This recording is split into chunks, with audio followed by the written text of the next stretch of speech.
I am more than happy to be here. Very grateful for your choice, or more accurately, attraction to come to this gathering and to enter this 2 days journey.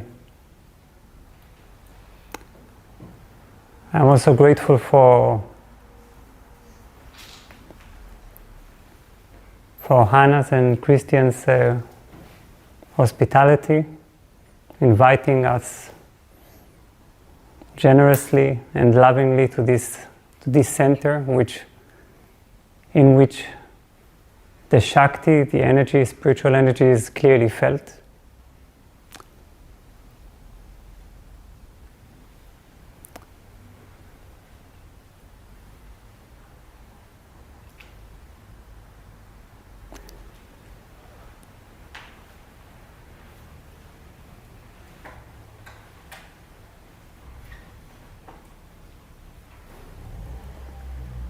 I believe we're going to go through quite a lot.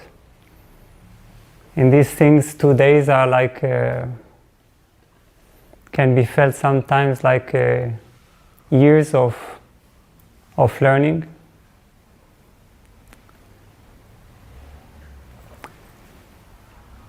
I know that some of you are very well acquainted with the concept, with the principle of Kundalini. Perhaps some of you have known Kundalini through direct experience. Perhaps some of you have not known it through direct experience and hope to get to know it through direct experience. And perhaps some of you know very little about this concept. My hope is to make it a reality for us all in this weekend. Not to talk about it, but to realize it as a tangible reality of our very own being.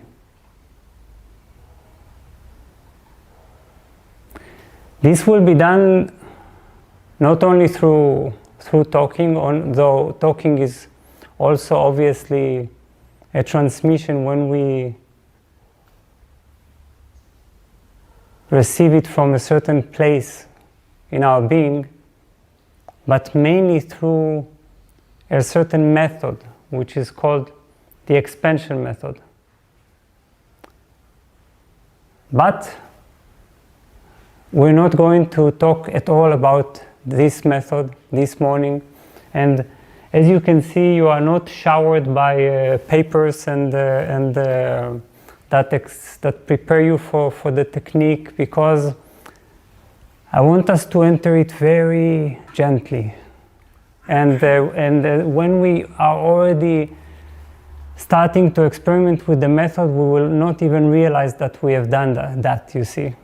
That it's just because when we get papers, when we have and when we study some technique, immediately our ambition and frustration fill the space. We begin to become very goal-oriented. We try to understand the process. We hope that we're doing it right, but this is not the way we're going to do it.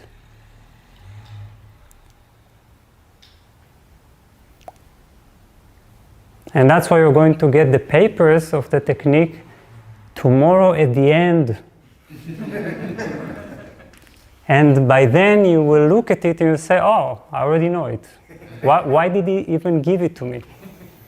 And then you know that the technique has not become a mere technique, but a certain impulse that has been ingrained in your being.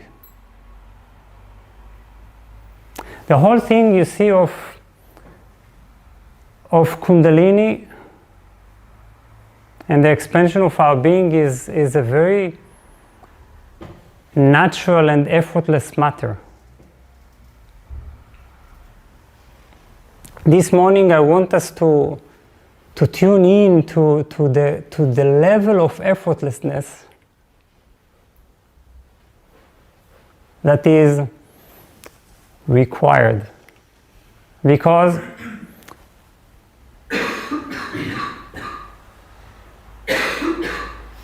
if we approach this topic from ambition, from strong masculine energy, we are missing the whole point. We're actually interfering, and that's why this morning talk is all about tuning into a very different approach.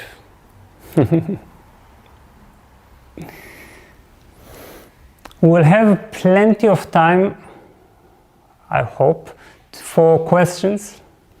So you can bring any question that deals directly with what I'm going to say, or indirectly. If these are questions that you have brought with you from home, from your own practice, from your own concerns.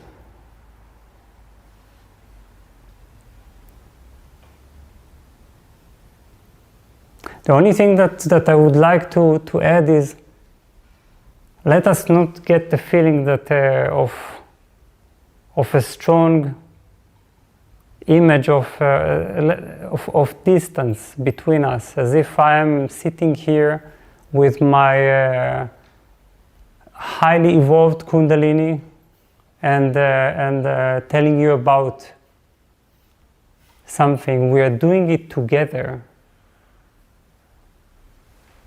It's one process. We're starting from wherever we are, with an atmosphere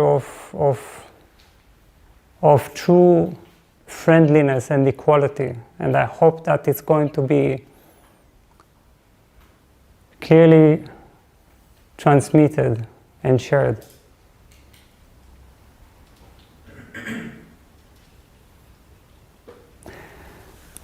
Now, to make sure that we're going to have this right tuning, we're going now to begin our morning with a certain practice. Not that method, but just a practice that I like so much to start a day with. And it is a sort of my own version of a practice from Taoist Tantra, which is most popularly taught by Mantak Chia. And we're going to give this practice a little twist, especially for this seminar. So, are you ready? Let's do it. You can sit comfortably, but always as recommended to sit with our back straight,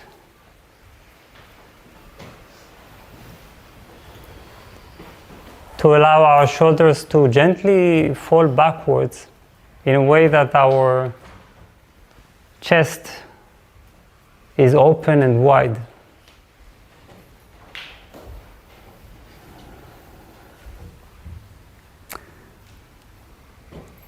And we will close our eyes.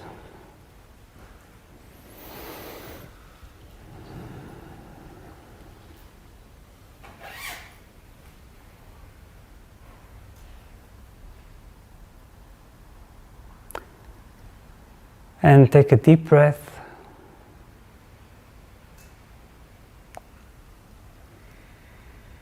And breathe slowly and deeply. letting our body relax more and more with every breath we take.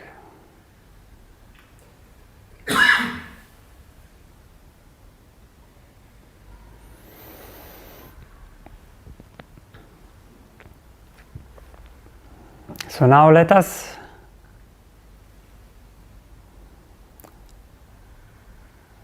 imagine and project before our mind's eye, which is literally before our third eye,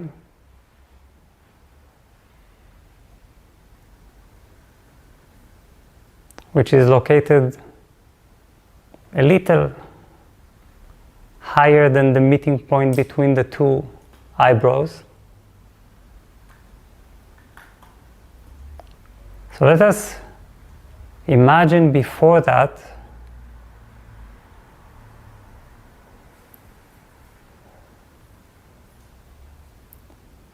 whatever we could imagine as the presence of a smiling energy.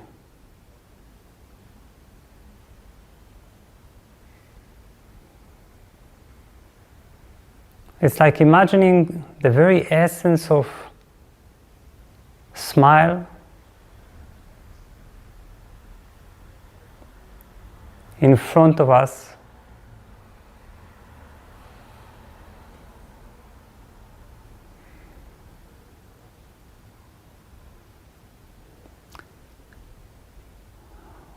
We could be inspired by remembering some child's smile, perhaps our own child.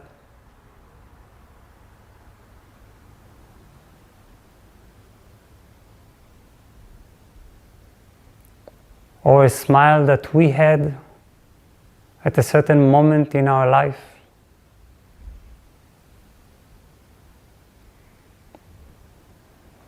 As a result of a certain experience, a certain moment of joy.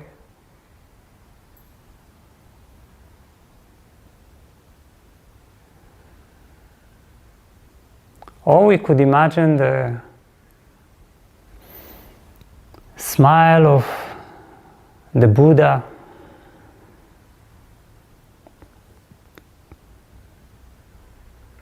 as depicted in some statues. Or even this eternal half smile of the Mona Lisa. Whatever gives us this feeling of the greatest and deepest smiling presence. Something that is irresistible.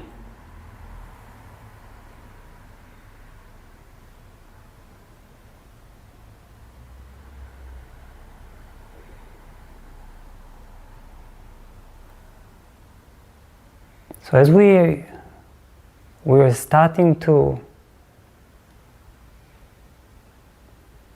feel this essence of the smiling energy before us,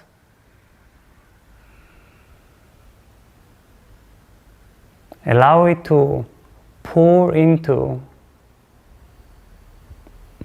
your third eye, just like a stream of a smiling energy.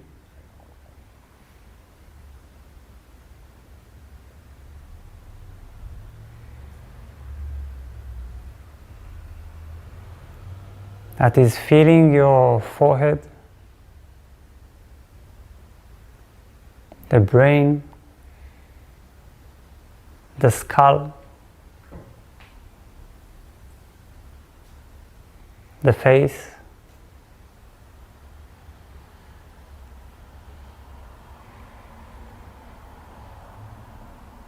feel how this smiling energy stretches the brain, the skull with an inner smile.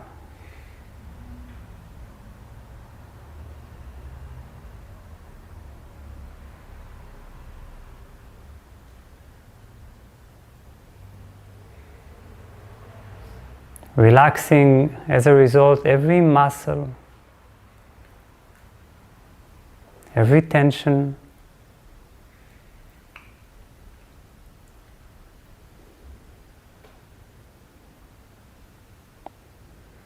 Now allow more of the smiling presence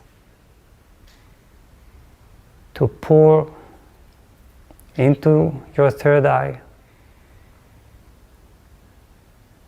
and to flow all the way to your throat and neck.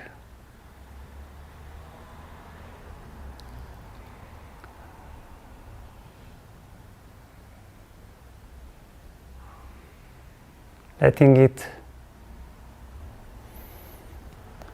expand the neck and the throat with an inner smile.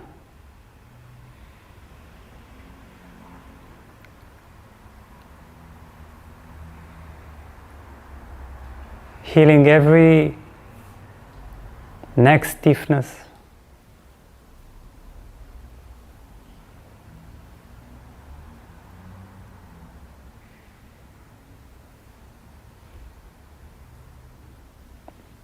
Let it continue and flow into the area of the chest.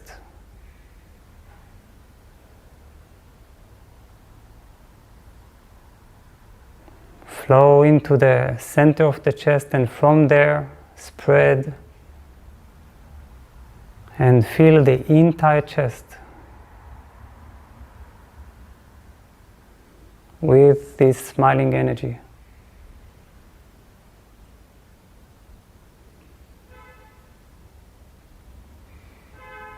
It's as if now that your chest smiles.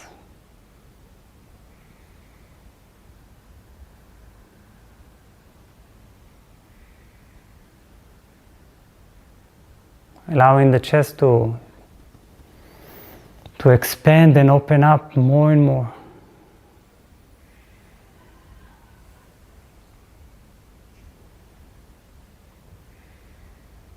Continue to let the smiling energy pour into your body and then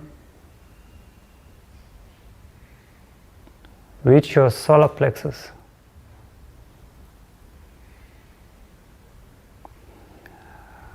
Feeling the solar plexus with an inner smile. Any tension or pressure you might feel there, dissolve thanks to this smile.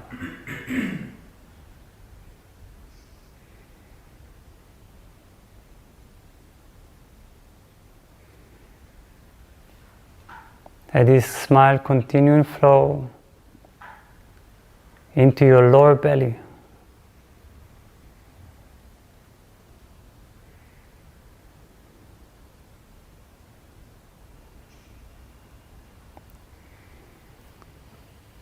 Cleansing any sorrow, any stuckness.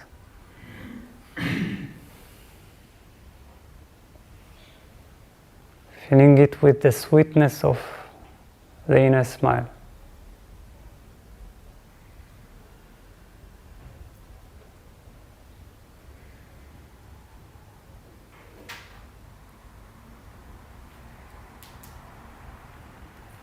And finally, let the smiling energy pour all the way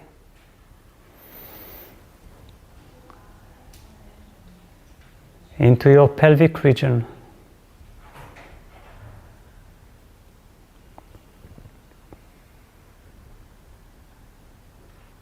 Enabling the entire pelvis to spread with a smile.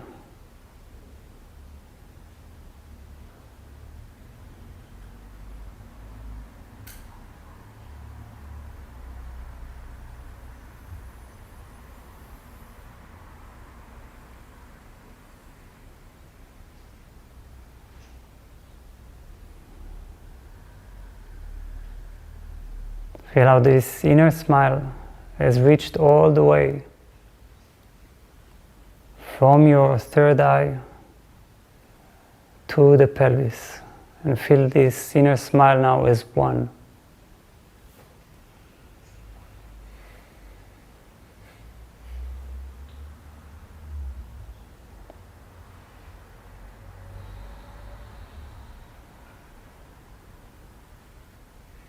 And allow this smiling energy to also move upward now from the pelvis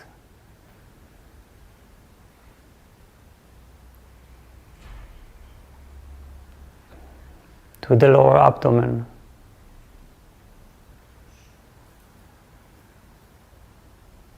the solar plexus, the chest,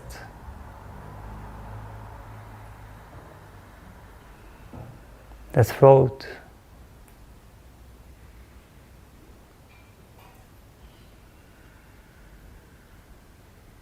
and finally the third eye.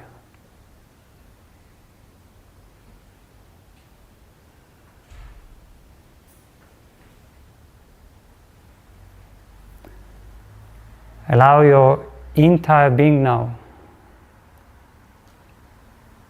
to become similar to that smiling energy before you.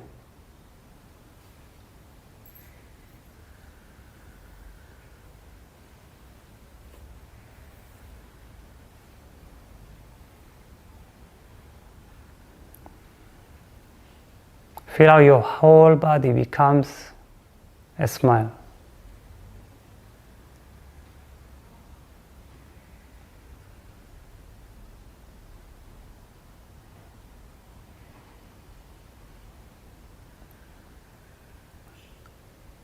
Finally allowing the smile to come to the more obvious place.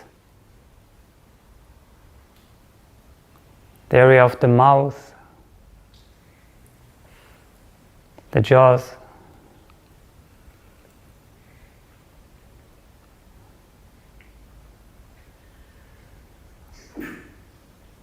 slowly softening that area and allowing it to effortlessly stretch with a wise smile, a smile that knows.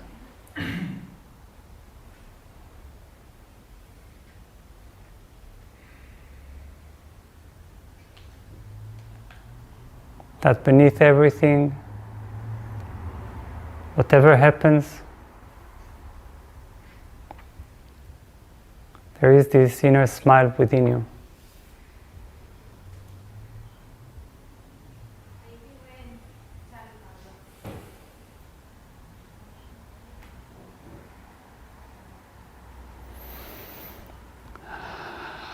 Feel how you're radiating this smile towards the world. Smiling at yourself,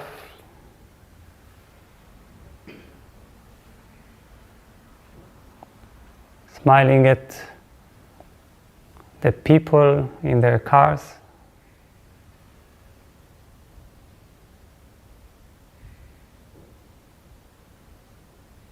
smiling to life.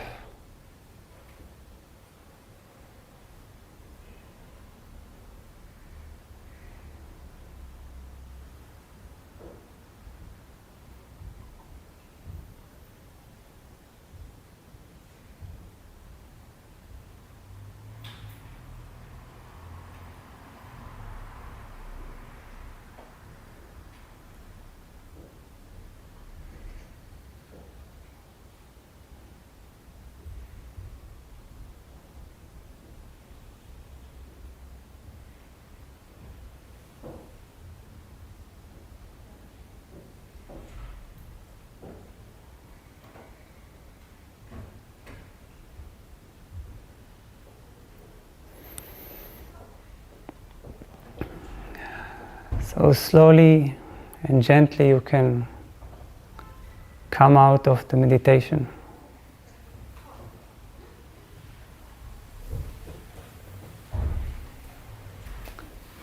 Letting your eyes open softly.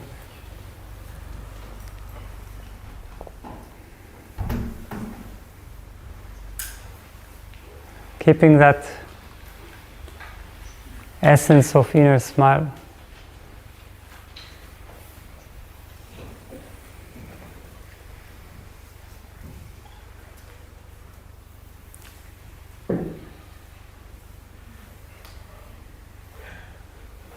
This inner smile is not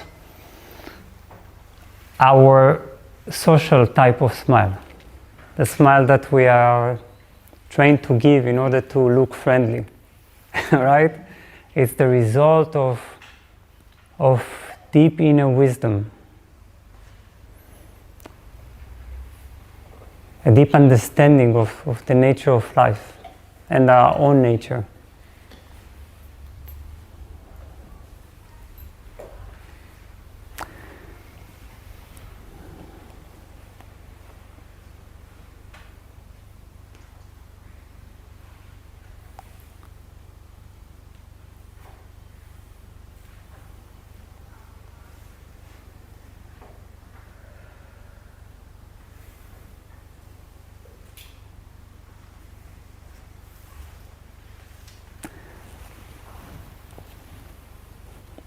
There are many ways to start talking about Kundalini.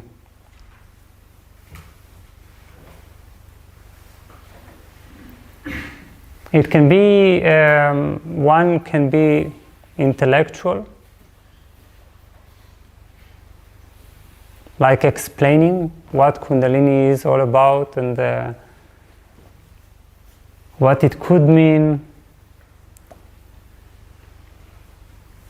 The other one is highly spiritual.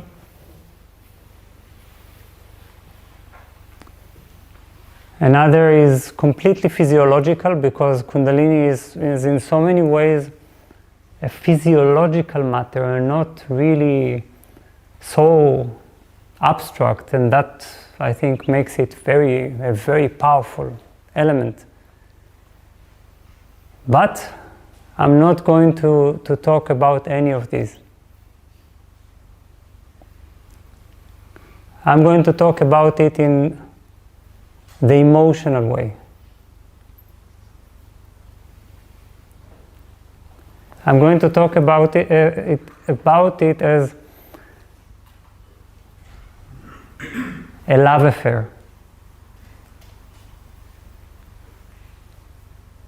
Because this is how I experience it. This is how I met it. And this is what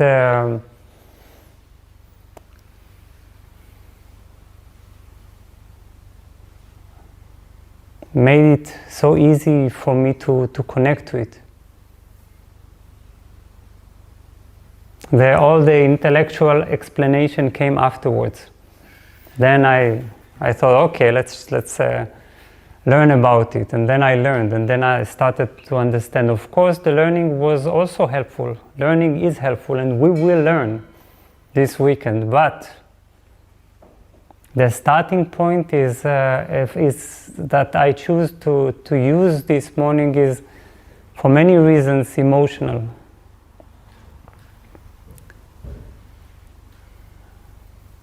And I'm going to use a little mythology, because I think that sometimes to hear about something through stories is much easier for our human mind. We like stories, right? Everyone likes stories. As soon as we hear a story, we immediately feel that we can understand something through an actual drama rather than